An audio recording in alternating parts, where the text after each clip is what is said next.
Life's not all sunshine and rainbows like people want you to think it is. Shut up. Anybody else sick of that intro? Alright, we're going to talk about my last two episodes, but first, we have to talk about this bitch that cut me off in Phoenixville the other day. Man, 10 SUV, Pennsylvania plate, LXS8274. I'm in the right lane, she's in the left lane. I'm ahead of her. We had to merge. There were big white arrows in the right lane telling us all to merge into the left. All the traffic ahead of us was merging into the left. I begin to merge into the left in front of her. Of course, she doesn't like it because she's entitled to be in front of me. She speeds up to cut me off just to be spiteful. Fuck you, bitch. If anybody sees her, please run her off the road. I'm kidding. Don't do that. I don't want her dead. You know, that actually happened once. I was driving down I-95 South. Somebody cut me off. The person behind me witnessed it and got so annoyed they passed me and ran that person off the road. I'm an expert on road rage etiquette, but man, I didn't know how to react to that. Am I supposed to thank this idiot for almost killing somebody else? I don't think so. Okay, against my better judgment, I opened up the comment section on my channel just to interact with people a little more. And I'm getting some feedback. So last week's episode on the snow, my friend Big Dave replied, when you shovel a space, you shovel for the whole neighborhood. It's first come, first serve. And then he suggested that you should hire a contractor to just clear the whole street. You know what? He's right on all three accounts. In case anyone misinterpreted everything I said last week, I agree, Dave. I agree. Totally. Everybody shovel a spot and then all the spots are open again. No big deal. My pet peeve is everybody else does a crappy job. I put in extra time and extra effort to have the most pristine spot on the block, and the people who did such a crappy job feel entitled to steal mine. That's an exception. Fuck them. That's my spot. But I will never put a couch or a living room set or a bed in a space to hold it for myself. Also, a friend emailed me or Facebook messaged me about, he wanted more detail about the woman who attacked me. All I can say is she is a 3'5'9". A total 3'5'9". That's all I'm going to say about her. We'll talk about 3'5'9", you know, the random series of numbers I mention a lot. We'll talk about that another day. Anyway, I left out something really funny about that snow story. When that incident occurred, and I had that woman down, and she was like a turtle on her back, I jumped up and ran in the house to call the cops. When I came back outside, one of my neighbors was screaming. There was like commotion in the street.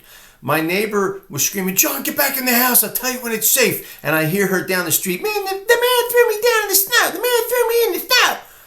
So I'm back in my living room laughing because I'm thinking, this kind of crap only happens to me. And I'm the only one who thinks like this. So I'm in there doing jumping jacks and stretching because I thought when I went back outside, I was going to have to take on her brother, her husband, her cousins, and everybody. It's just unreal. Okay, so the Gen Z episode.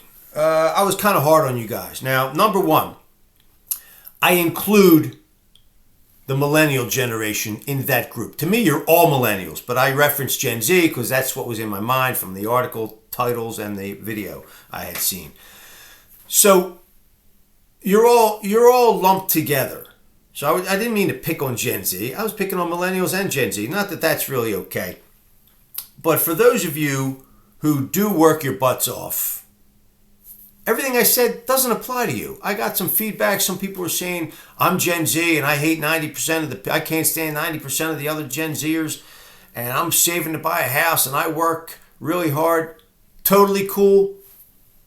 That video does not apply to you. You are exempt from my abuse. How's that?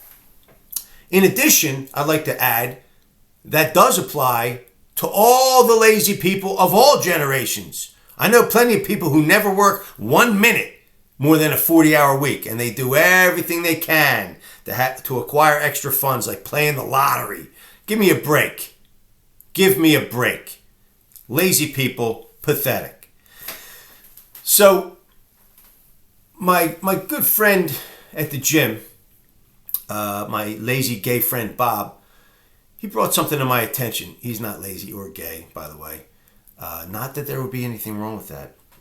He brought up something that I knew I would take a lot of heat for, and that was, I made a reference. I said something about overall blue collar people working harder than white collar people, and white collar people sitting. If you make a living sitting down, you're not entitled to a six-figure income. You know what?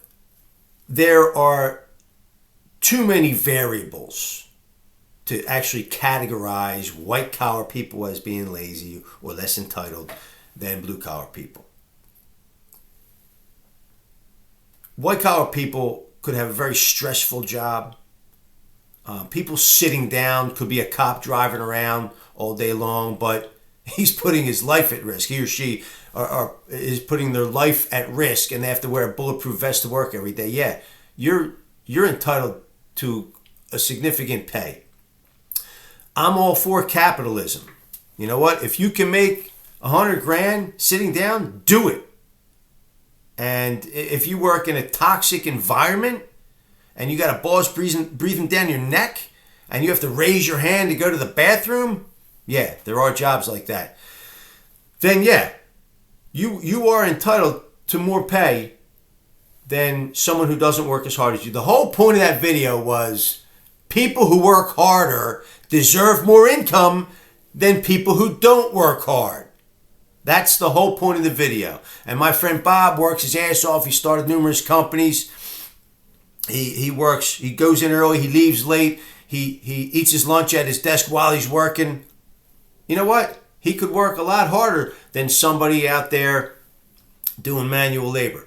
But my reference was overall. It's impossible for me to compare white collar and blue collar and call it apples to apples. Okay, my comparison was overall.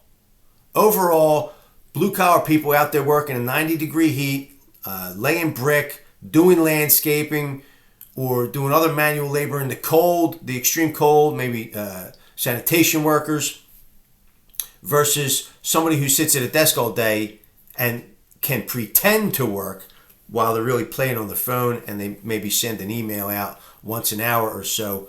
Generally speaking, it may not be apples to apples, but it's still fruit to fruit. Again, referencing Bob's alternative lifestyle. I'm getting thrown off of YouTube. But no, seriously, overall, in general, not applying to everyone, but in general, manual labor is overall more exhausting than the mental exhaustion of white-collar work, of people who sit down. But does not apply to everyone.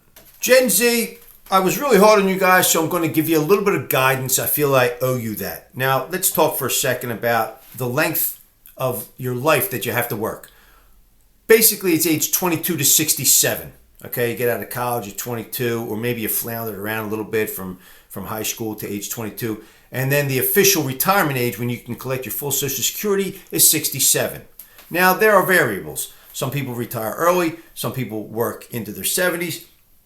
Some people start work right after high school. They don't go to college. There's no delay between age 17 or 18 and 22. Some people drop out of high school early. Some do it to be lazy and go smoke weed on their mom's couch and watch cartoons.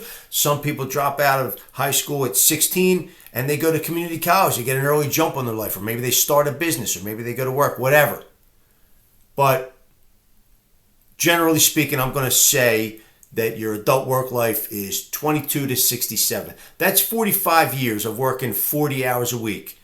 Yeah, I think that sucks.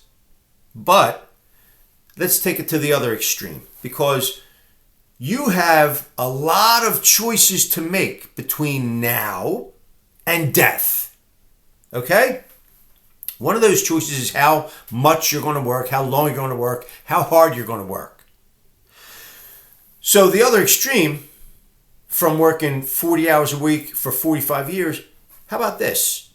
Maybe you work 80 hours a week for only 22 and a half years. That's half the time.